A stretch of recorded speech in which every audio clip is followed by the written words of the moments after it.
India's External Affairs Minister S. Jaishankar addressed the 80th United Nations General Assembly on Saturday. In a speech, Jaishankar questioned the viability of UN in resolving ongoing military confrontations and tore into Pakistan over terrorism without mentioning its name.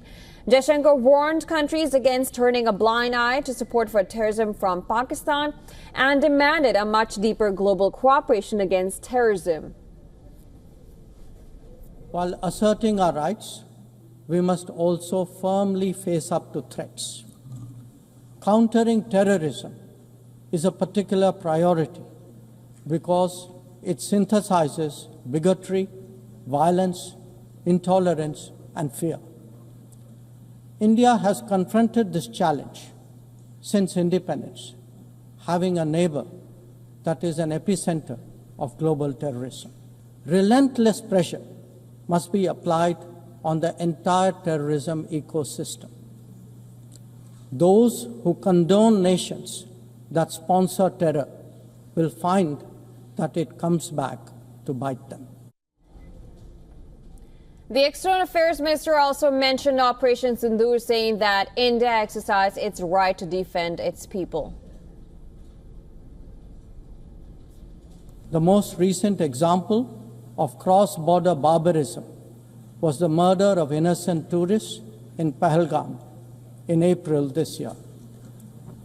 India exercised its right to defend its people against terrorism and brought its organizers and perpetrators to justice.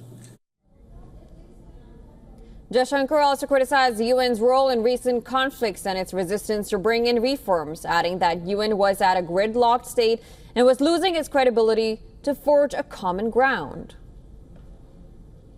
Objective report card will show that the UN is in a state of crisis. When peace is under threat from conflicts, when development is derailed by lack of resources, when human rights are violated by terrorism, the UN remains gridlocked. The minister called for an end to hostilities in Ukraine and Gaza and extended its support to any initiative that helps restore peace. He added that nations who can engage all sides must step up in the search for solutions. In his speech, Jaishankar pointed out to the slow progress of the SDG Agenda 2030 as well as climate action. He also hit out at wealthy countries for insulating themselves with energy and food, but also expressed confidence about India's rise to the global stage and voiced support for countries of the global south. As the most populous nation, as a civilizational state, as a rapidly growing major economy, we are confident about who we are and what we will be.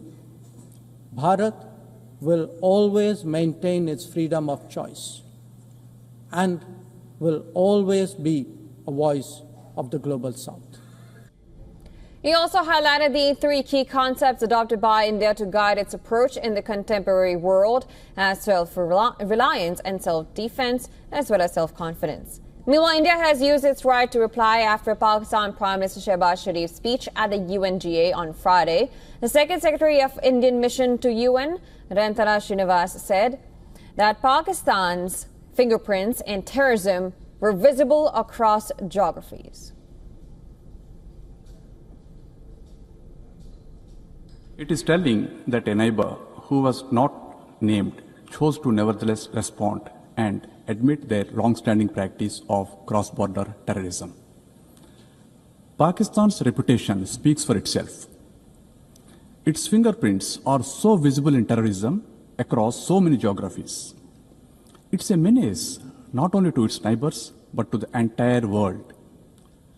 No arguments or untruths can ever whitewash the crimes of Terroristan.